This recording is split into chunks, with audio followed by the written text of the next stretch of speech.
শয়তান বলে, না রে না, এইভাবেও তো তারে ফেল করানো যায় না। আইয়ুব নবীর যত সম্পদ ছিল আর ফসল ছিল গো, সব ফসলের মাঠে আগুন দিয়ে জ্বালায় দিল। আইয়ুব নবীর কাছে খবর আসছে, দেশের মানুষগুলো আসছে গো নবী, সব ফসলগুলো শেষ হয়ে গেছে, কি করব জানি না। আইয়ুব নবী হাসি হাসি বলে, ও আমার উম্মতেরা, তোমরা শুনে নাও, আল্লাহ খুশি হয়ে আমাদের ফসল দিয়েছিল, আল্লাহর খুশিতে আল্লাহ নিয়ে গেছে, আফসোস করবি না, টেনশন করা লাগবে না, 3 বছরের খাবার স্টক করা আছে, এটা দিয়ে আমরা পার করে নিতে পারবো। এই কথাও শয়তান শুনছে।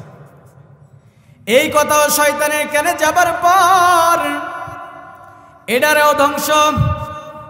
আইয়ুব নবীর টাকা নাই, পয়সা নাই, সম্পদ নাই, ক্ষমতাও নাই, সব কিছু যখন হারায় ফেলছে আইয়ুব পয়গম্বর, এবার তারপরও রবের শুকরিয়া ভোলে নাই।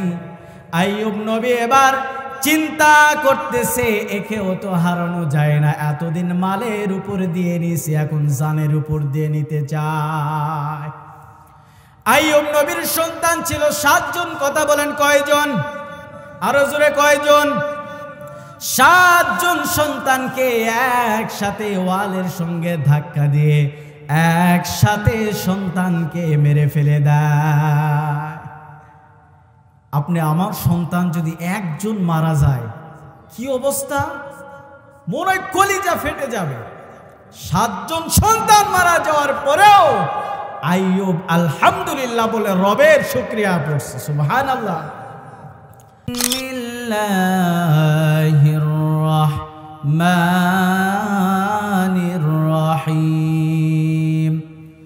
ওয়ালা تقولوا لمن يقتل في سبيل الله أموات بل أحياء ولكن لا تشعرون صدق الله العظيم وصدق رسوله النبي الكريم ونحن على ذلك من الشاهدين والشاكرين.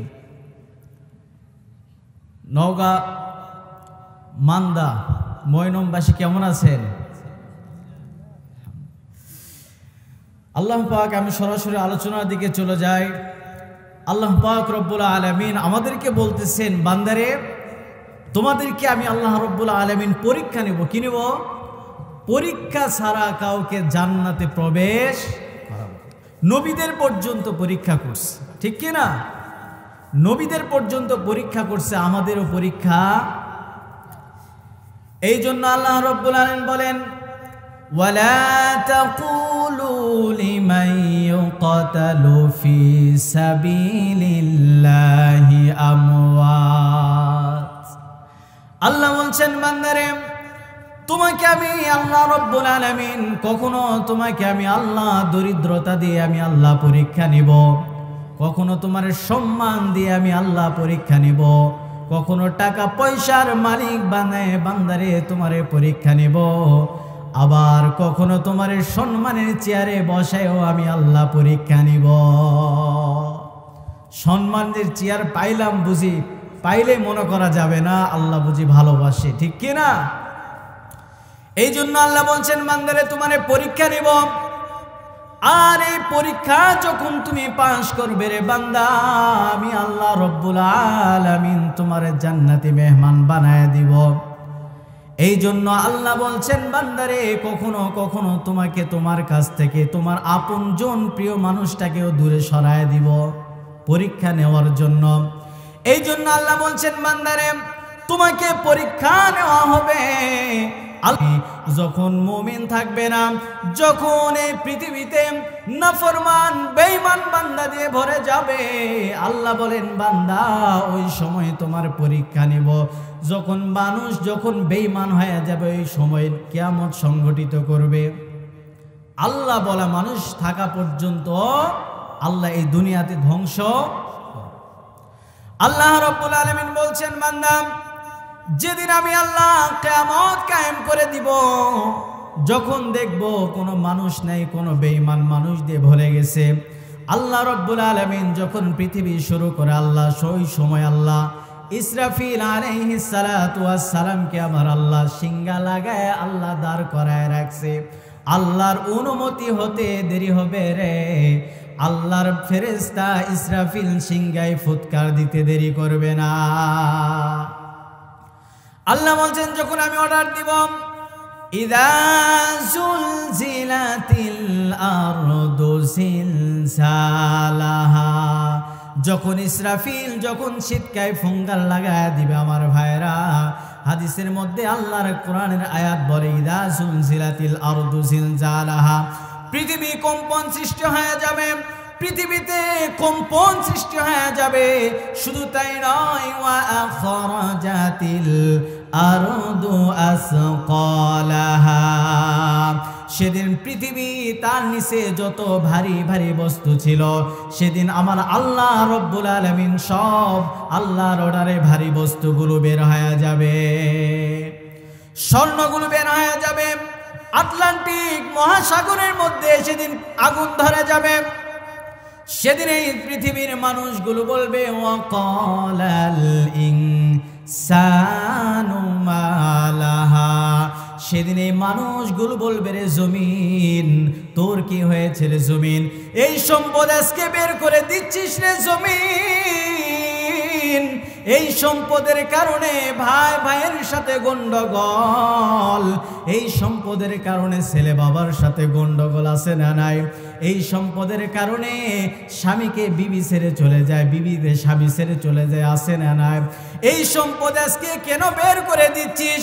সেদিন কোরআন বলবে, ইয়াউমা ইদিন তুহাদ্দিসু আখবারাহা,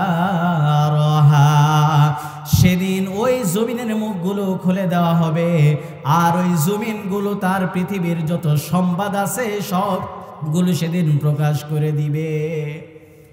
জমিন সেদিন বলবে, রব্বুল আলামিন এই বান্দা আমার এই জমিনের উপরে দাঁড়ায় জেনা করেছে, তারে ধরো। বলবে আল্লাহ এই বান্দা এই জমিনে দাঁড়ায় মানুষের হত্যা করেছে, তারে ধরো। সেদিন সবাইকে জমিন সব কথাগুলো প্রকাশ করে দিবে। ভাইরা আমার, ওই দিন আল্লাহ রব্বুল আলামিন হাসরের ময়দানে আল্লাহ দুই শ্রেণীর মানুষকে আল্লাহ জিজ্ঞাসা করবে। এক শ্রেণী যারা জান্নাতি, আল্লাহ বলবেন ফেরেশতা তাদের আমলনামা ডান হাতে দিয়ে জান্নাতে দাও। আর যারা গুনাহ করছে ভাই, ও ময়নম এলাকার মুসলমান, যারা গুনাহ করছো গো, বাম হাতে আমলনামা দিয়ে জাহান্নামের মধ্যে পাঠাইবে। আল্লাহ সেদিন জাহান্নামীদেরকে জিজ্ঞাসা করবে, রে বান্দা কেন আমার নাফরমানি করলি রে বান্দা, কেন নাফরমানি করলি? এক শ্রেণীর মানুষ বলবে, রব দুনিয়াতে এত ব্যস্ততা ছিলাম যার কারণে তোমার গোলামি করার সময় পাই নাই। একটা দেশের দায়িত্ব ছিলাম, একটা ওয়ার্ডের মেম্বার ছিলাম, একটা চেয়ারম্যান ছিলাম, সময় পাই নাই। এখন আমাদের দেশে ওয়ার্ডের একটা মেম্বারের খুঁজে পাওয়া যায় না, কয় কিনা সকালে দেখা হইলে বিকালে ব্যস্ত আছি, পরে দেখা হইব, হ্যাঁ এতই ব্যস্ত। আল্লাহর কাছে যখন পেশ করবে, রব এত ব্যস্ত ছিলাম তোমার গোলামি করতে পারি নাই। আল্লাহ বলবেন, ও আমার পয়গম্বর সুলাইমান কই, আয়। সুলাইমানকে ডাক দিয়ে বলবে, বান্দা এরে চিননি? বলে না চিনি না। চিনবা কেমনে, সারা জীবন তো আকাম কুম করছো। আল্লাহ বলবেন, আমার সুলাইমানকে আমি আল্লাহ একটা জেলার দায়িত্ব দেই নাই, আমার সুলাইমানকে আমি আল্লাহ একটা বিভাগের দায়িত্ব দেই নাই, আমি আমার সুলাইমানকে একটা দেশের দায়িত্ব দেই নাই, আমার সুলাইমানকে আমি আল্লাহ পুরা পৃথিবীর বাদশা বানায় দিছি। তারপরেও আমার সুলাইমান আমি রবকে বলে যাই না। শুধু আমি মানুষের বাদশা বানায় দেই নাই, আমি আমার সুলাইমানকে জিনের বাদশা বানায় দিছি রে ভাই। শুধু জিনের বাদশা বানাই নাই, নদীর মাছের পর্যন্ত বাদশা বানাইছে। গাছের পাক পাখালির পর্যন্ত বাদশা বানায় দিছে, রাস্তার পিপিলিকার পর্যন্ত বাদশা বানাইছে। তারপরেও সুলাইমান তারে বলে নাই। আল্লাহ বলেন, রে বান্দা, সুলাইমান নবীর বিবি ছিল কতজন জানেননি? 300 জন বিবি ছিল। সুবহানাল্লাহ কইতেন না? একজনের কাছে গেলে তো একদিন করে গেলে তো 1 বছর লাগে শেষ হতে, ওভার করতে। 300 বিবি ছিল। আর আজকে আমরা একটা বিবি নিয়ে আমরা হিমশিম খায় যাই, কথা কয় না? আমি যখন বাড়ি থেকে বের হয়েছি আমার অনুমতি নিয়ে আসা লাগছে, অনুমতি নিয়ে আসা লাগছে, কি এক প্যারা। সুলাইমানের 300 স্ত্রী ছিল। বান্দাকে যখন বলা হবে বান্দা এর চেয়েও কি ব্যস্ত ছিলা, বলবে রব্বুল আলামিন যে নবীকে আপনি হাজির করেছেন এখানে বলার মতো কিছুই নাই। আল্লাহ বলবেন গেট আউট, জাহান্নামে চলে যা। যুবক দ্বিতীয় বান্দাকে জিজ্ঞাসা করা হবে, বান্দা কেন গোলামি করো নাই? বান্দা বলবে রব দুনিয়াতে এত অসুস্থতা ছিলাম, এত অসুস্থতা থাকার কারণে গোলামি করতে পারি নাই। আল্লাহ বলবেন রে আমার আইয়ুব কই গেলি, আয় আয়। বান্দার সামনে আইয়ুব নবীকে ডাক দেয়া হবে, আইয়ুব নবী চলে আসবে। বলা হবে আমার আইয়ুবকে আমি কত কষ্ট দিয়েছি জানো গো, 1 বছর নয় 2 বছর নয় রে মুসলমান, আমার আইয়ুবকে আমি 18টি বছর তারে বোকায় খাওয়াইলাম, তারপরেও আমার আইয়ুব আমাকে ভোলে না। আল্লাহ রাব্বুল আলামিন একদিন জিবরাইলকে বলছে, জিবরাইল আমার আইয়ুবকে আমি এত দায়িত্ব দিছি, আমার আইয়ুব ভোলে না। এই কথা শয়তান শুনে ফেলছে। শয়তান বলে সুখে থাকতে ভূতে কিলাই। আল্লাহরে কয় ওরে না চাইতে এত সম্পদ দিছো, ওরে কষ্ট দিয়া দেখো, দেখবা যে তোমার রবের শুকরিয়া গেছে গা। আল্লাহ কয় যে চ্যালেঞ্জ করলি? কয় হ করলাম। কয় যে তাহলে চ্যালেঞ্জ কর, আমার আইয়ুবের পরীক্ষা শুরু হয়ে যায়। শয়তান কয় পাওয়ার দেন, পরীক্ষা নিব, রেডি হয়ে যান। আল্লাহ কয় দিলাম, রেডি। শয়তান পাওয়ার পরে চলে গেছে। আইয়ুব নবীর কিছু নিজস্ব সম্পদ ছিল, রাষ্ট্রই কিছু সম্পদ ছিল। ওই সময়ের বাদশারা রাষ্ট্রের সম্পদকে নিজের সম্পদ মনে করতো না। আর এখন আমার এলাকার চৌকিদার পর্যন্ত রাষ্ট্রের সম্পদ নিজের মনে করতে চায়, আছে না? না। আর একজন তো নিজের রাষ্ট্রের সম্পদগুলো পাচার করতে করতে এমন অবস্থা, ওগুলো ফিরে আনলে আমার বাংলাদেশের 300 বার 200 বার এই ঋণ শোধ করা যাবে, আছে না? না মইনম নাই মনে হয়। ভাইরা আমার, সেদিন আল্লাহ রাব্বুল আলামিন ওই শয়তানকে যখন পাওয়ার দিছে, তার নিজস্ব কিছু সম্পদ ছিল, কিছু বড় বড় উটের পাল ছিল, বকরি ভেড়ার পাল ছিল। ভাইরা, শয়তান ডাইরেক্ট গিয়ে ওই বকরির পালের উপরে অ্যাটাক করছে। অ্যাটাক সবগুলো জ্বালায় শেষ করে দিল। দারোয়ান দৌড় দিয়ে আসছে, ওগো পয়গম্বর বকরির পালগুলো শেষ হয়ে গেছে। পয়গম্বর বলে আল্লাহর মাল আল্লাহ আমারে দিয়েছিল, আল্লাহর মাল আল্লাহ নিয়েছে, আমার কোনো আফসোস নাই। শয়তান কয় কিরি প্রথম পরীক্ষায় পাস, এ তো যাথা কথা না। শয়তান দ্বিতীয়বার অ্যাটাক করল, তার উটের যত পাল ছিল সবগুলো ধ্বংস করে দেয়।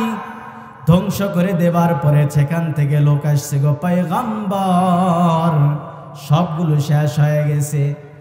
আল্লাহ নবী আইয়ুব বলে টেনশন করবি না, আল্লাহর মাল আল্লাহ দিছে, আল্লাহর মাল আল্লাহ নিয়ে গেছে, পেরেশান হওয়ার কোনো দরকার নাই। শয়তান বলে না রে না, এইভাবেও তো তারে ফেল করানো যায় না।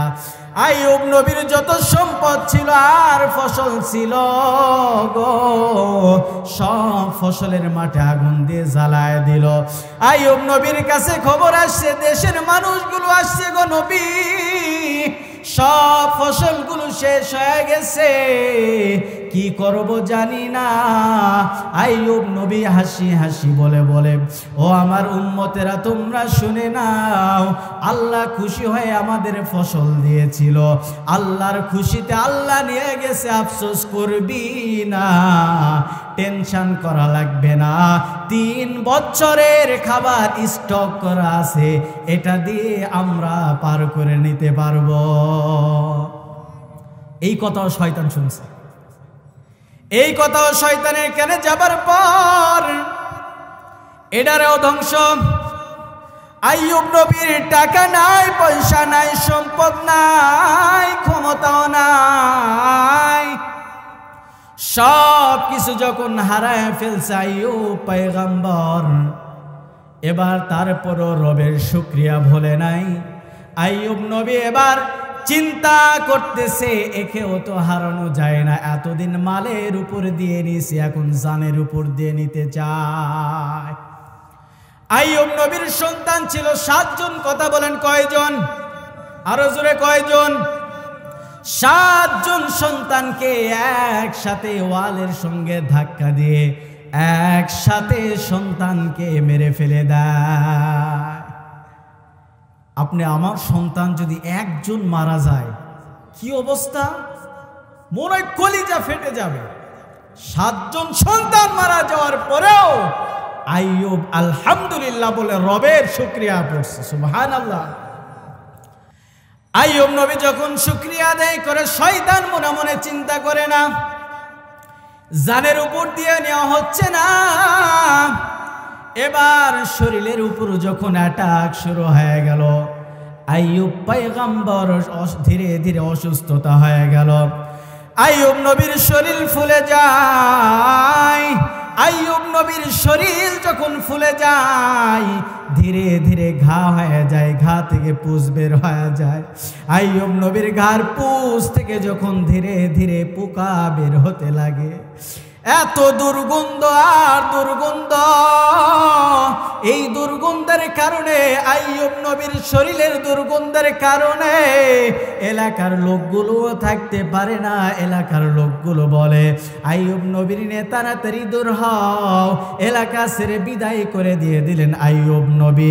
আমার ভাইয়েরা, আইয়ুব নবীর বিবি ছিল 3 জন, তার মধ্যে 2 জন বিবি আইয়ুব নবীর গন্ধের কারণে চলে গেছে বিদায় নিয়ে। 2 জন গেছে, থাকে কয়জন? নাম কি জানেন? আপনারা তো ওয়াজ জানেন দেখতেছি। রহিমা, রহিমাকে ডাক দিয়ে বলে, রহিমা 2 জন বিবি চলে গেল, তুমি কেন গেলা না রে রহিমা? রহিমা ডাক দিয়া বলে, গো স্বামী, আমি জানি গো আপনি একজন দেশের বাদশা ছিলেন, আপনার টাকা পয়সার অভাব নাই, সুখের দিনে আপনার পাশে থাকছি গো, এখন দুঃখের দিনে চলে যাব তা হতে পারে না। রহিমা কথায় আছে, জাতের মেয়ে কালো ভালো। রহিমার বংশ জানেননি? কি বংশগন্ত? রহিমা ছিল হযরতে ইউসুফ নবীর নাতনি। সুবহানাল্লাহ কইতেননি? ইউসুফ নবীকে তো পৃথিবীর অর্ধেক সৌন্দর্য দান করা হয়েছিল, তাহলে তার নাতনি বোঝেন কি অবস্থা, পুরা তো আগুন হওয়ার কথা। কথা কয় না? ওই সময় রহিমা ছিল বিশ্ব সুন্দরী। সুবহানাল্লাহ। আমার ভাইয়েরা, রহিমা বলে, আমার পৃথিবীর শেষ নিঃশ্বাস ত্যাগ করা পর্যন্ত আপনার খেদমত করতে চাই। রহিমা স্বামীর খেদমত করতেছে, গা থেকে পোকা বের হয়। এরে ভাইরা, আমার 18 বছর পোকায় খাইছে। আমার আল্লাহ জিব্রাইলকে ডাক দেয়া বলে, রে জিব্রাইল যাও যাও, আমার নবীর কাছে যাও, আমার আইয়ুবকে গিয়ে সালাম দাও, তে কেমন আছে আমারে এসে জানাও। জিবরাইল আমিন এসে বলে, আসসালামু আলাইকুম নবী গো, আপনি কেমন আছেন? জিবরাইল যখন সালাম দিছে, সালামের জবাবটা নিতে নবী একটু দেরি করছে। জিবরাইল এদিকে রাগ করে বসে আছে। দীর্ঘ সময় পরে যখন সালামের জবাব নিছে, সালামের জবাব নেওয়ার পরে বলতেছে, ভাই জিব্রাইল, তুমি কি সালামের জবাব নিতে দেরি করছি বিধায় রাগ করছো নাকি? জিব্রাইল কয়, রাগ করছি মানে কঠিন রাগ করছি। আপনি নবী হয়ে যদি দেরি করেন উম্মত কি করব বোঝেন? আল্লাহর নবী ডাক দিয়ে বলে, রে জিব্রাইল, আমি কেন দেরি করছি জানো? তুমি যখন সালাম দিছ তখন আমার মুখের মধ্যে আল্লাহর 2টা মেহমান খাবার খাইতেছিল। এরে জিব্রাইল, আমি যদি সালামের জবাব নিতাম তাহলে জিব্বাটা নাড়ানো পড়তো, তারা তৃপ্তি সহকারে খাবার খাইতো না, তাদের দৃষ্টা ভায়া যেত। রে ভাই জিব্রাইল, আমার মুখের মধ্যে থেকে যখন পোকাগুলো খাবার খেয়ে বের হয়ে গেছে তখন আমি সালামের জবাব নিছি রে ভাই জিব্রাইল। আল্লাহ বলেন, গো জিব্রাইল, আমার বন্ধুকে আমি অনেক কষ্ট দিয়েছি, তারপরেও আমার বন্ধু শুকরিয়া আদায় করে। জিব্রাইল বলে, পয়গম্বর আপনি কেমন আছেন আল্লাহ জানতে চাই। জিব্রাইল ডাক দিয়ে বলে, রে ভাই জিব্রাইল, আমি ভালো আছি, তবে একটু মনে বড় কষ্ট। আল্লাহরে তুমি জানায় দাও, আমার মাথা থেকে পা পর্যন্ত পোকায় খাইলো। আমি নবীর কোনো আফসোস নাই, কোনো কষ্ট নাই, তবে আল্লাহরে বলিও আমার জিব্বা যেন ভালো রাখে, আমি এই জিব্বা দ্বারা আমি রবের যেন জিকির করতে পারি। একটু চিৎকার দিয়ে বলা যাবে কি সুবহানাল্লাহ? আল্লাহ খুশি হয়ে গেলেন। আল্লাহ বললেন, রে জিব্রাইল, আমি আর আমার নবীকে কষ্ট দিতে চাই না, আমার বন্ধুকে জানায় দাও তারে সুস্থ বানায় দিব, তার পা দ্বারা তার জমিনের মধ্যে আঘাত করতে বলো, আমি আল্লাহ তারে পুনরায় আমি আল্লাহ আবার তারে সুস্থ বানায় দিব। জিব্রাইল বলে, যখন ওগো নবী আল্লাহ বলছেন আপনি পা দ্বারা জমিনের মধ্যে আঘাত করেন, আল্লাহ আবার সুস্থ বানায় দিবে। জিব্রাইল এই কথা বলার পরে নবী আমার চোখের পানি ছেড়ে খেয়ে কান্না করে। জিব্রাইল বলে, ওগো নবী আপনি কাঁদবেন না, আল্লাহ আপনারে বলছে তো সুস্থ বানায় দিবে, পা দ্বারা আঘাত করেন, আল্লাহর এটা সিস্টেম। জিব্রাইল বলে, আমার নবী বলে, জিব্রাইল আমার যেদিন পাতা থেকে পা পর্যন্ত পোকা লাগছে রে ভাই জিব্রাইল, আমি কোনোদিন কাঁদি নাই, আজকে কেন কান্না করতেছি জানতে চাও?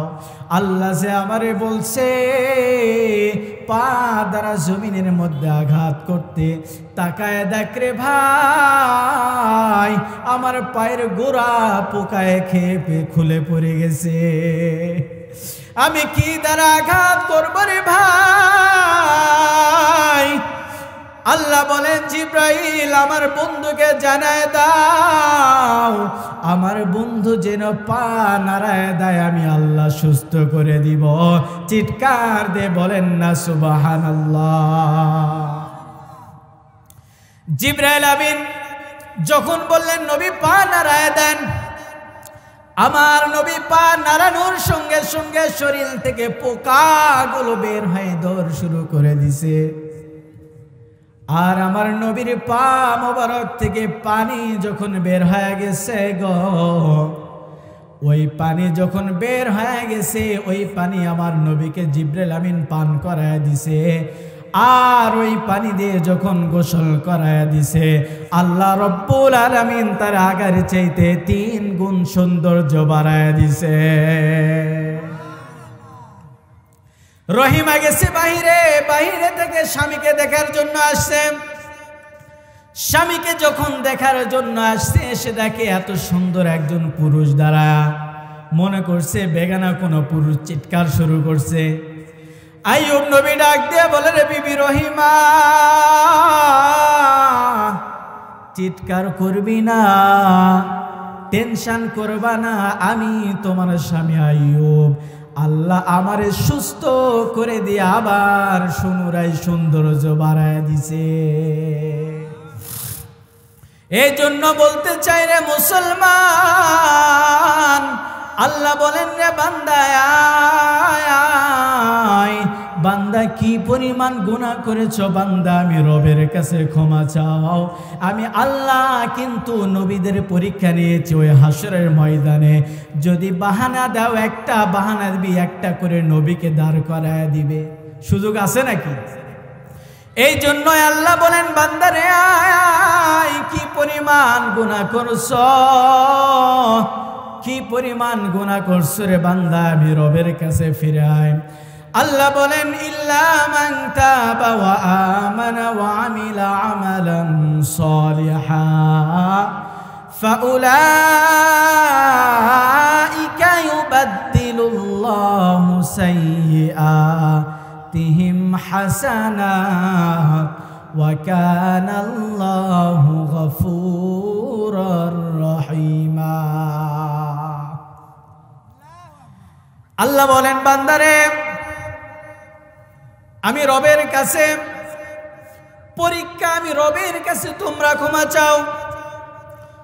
যদি ক্ষমা চেয়ে তাওবা নাসুহা যদি করতে পারো বান্দা, আমি আল্লাহ রব্বুল আলামিন ওয়াদা দিয়ে দিলাম, তুমি তওবা করতে দেরি হবে, তোমার জিন্দেগীর সব গুনাহগুলো মাফ করতে দেরি করব না।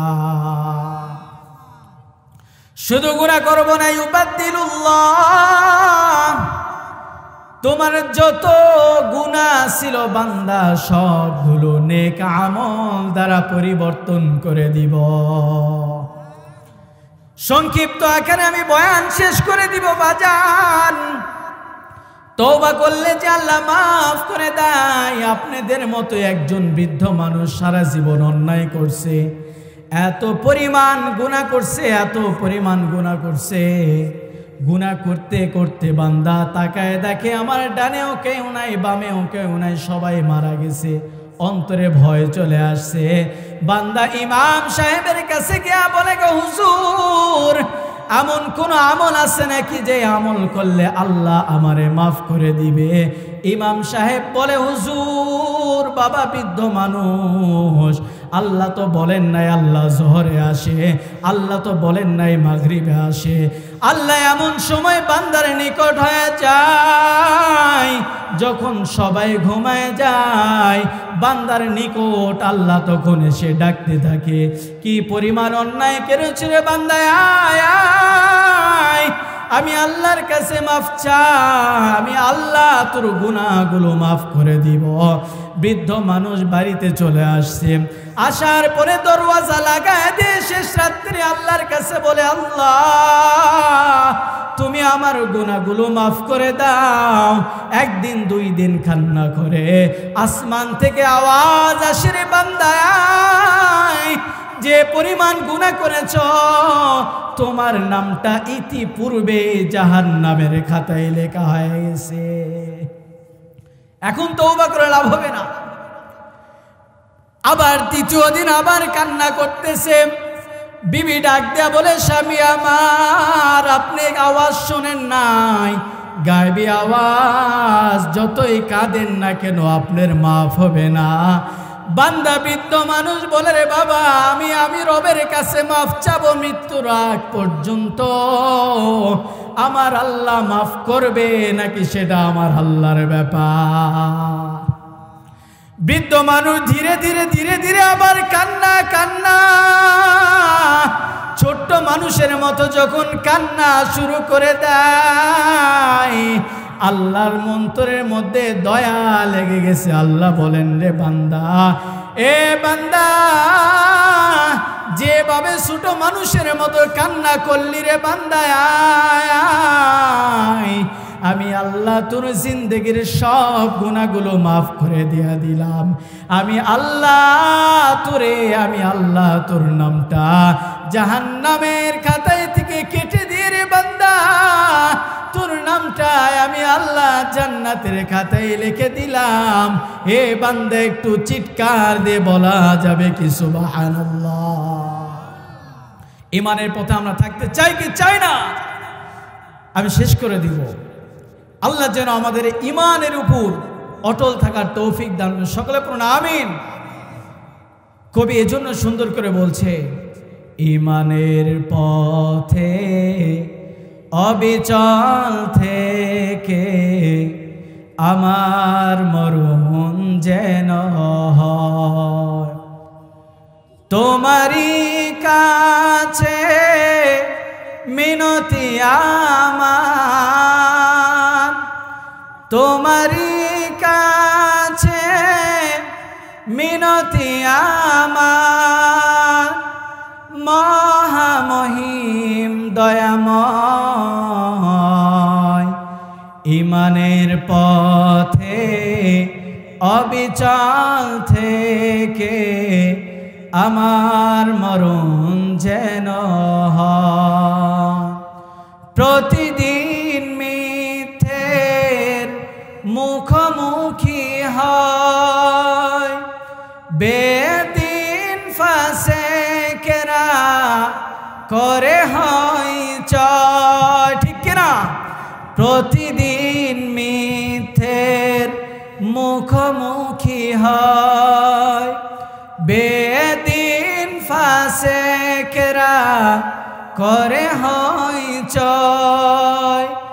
আজাজিলে সে গোমরাহি সুর গান করে তোলে মহিময়। ইমানের পথে অবিচল থেকে আমার মরণ যেন হয়। আল্লাহ আমাদের সকলকে ইমানের সাথে মৃত্যুবরণ করার তৌফিক দান করুন। সকলে পড়ুন আমিন। ওয়া আখির দাওয়ানা আলহামদুলিল্লাহ।